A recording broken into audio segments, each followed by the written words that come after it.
I have talked about this over and over and over and over again about this drunk driving situation. I know with the internet and YouTube, you hear about it more and more and more.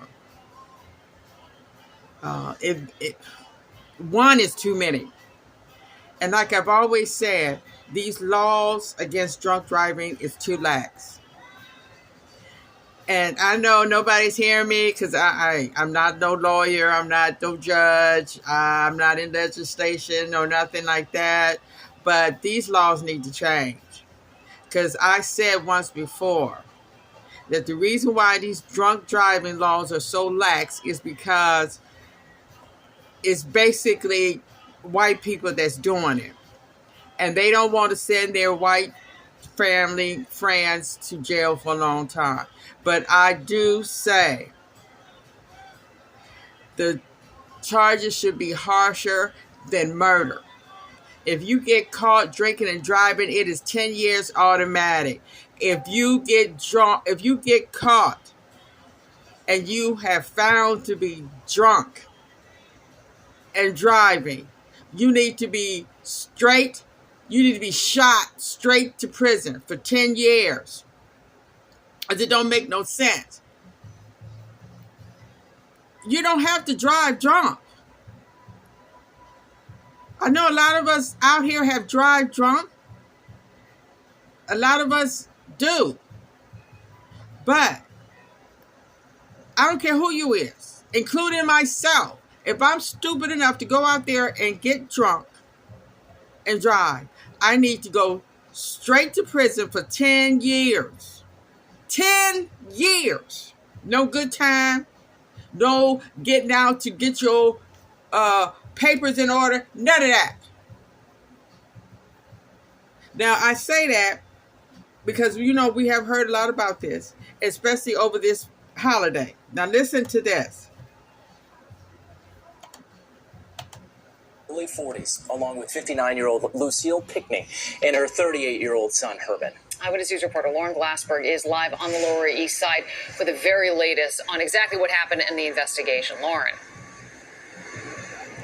Well, Liz, right behind me, construction crews have just finished putting in a new fence here at this park. And all afternoon, we have seen people coming by, surveying the site. They have tears in their eyes, and they're trying to piece this all together. It was a particularly devastating night for one man who lost two family members.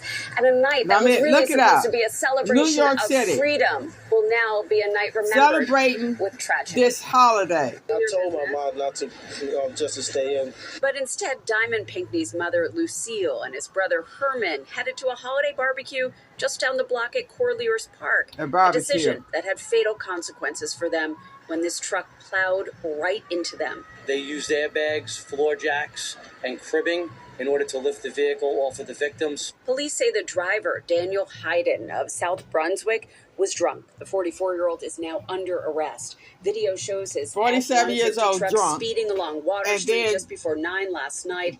Authorities say he ran a stop sign, jumped the curb, and rammed right through a park fence, killing 3 people and injuring 7 others, including an 11-year-old. This morning, the truck was removed. Remnants of that barbecue-turned-crime scene cleared away, and a young man left grieving his 59-year-old mother. I come from a very hard-working family, and my mom's like definition of hard worker. And Diamond is also mourning his 38-year-old brother, his best friend. He know how to bring the smiles out of everybody. Whether you having a bad day, he just know how to turn every bad situation into a good situation. But this situation seems to only get worse as they learn the suspect who's charged with drunk driving is a substance abuse counselor and author on the subject. How contradicting is that? Okay. All right. Don't be surprised. People in jobs, that's just their job that brings a paycheck. They don't make them no better and no worse. A counselor, a drug abuse counselor, drunk, plows into 7 people, killed 3. They ain't gonna do nothing because they don't care. They are in legislation to protect their own people and themselves, not the community. Because if they did, they would make drunk driving of the harshest sentence you could get for drinking and driving. By the time you able to commit a second offense, life. If you get out in 10 years and go do it again, you get life. I mean, it doesn't make no sense. That's why I don't even fool with this craziness. Because when you out there in the community celebrating these stuff, you got somebody celebrating just a little bit too much. And it don't even have to be that. You could be at the nail salon getting your nails done, and a drunk driver plows through the building and kill you.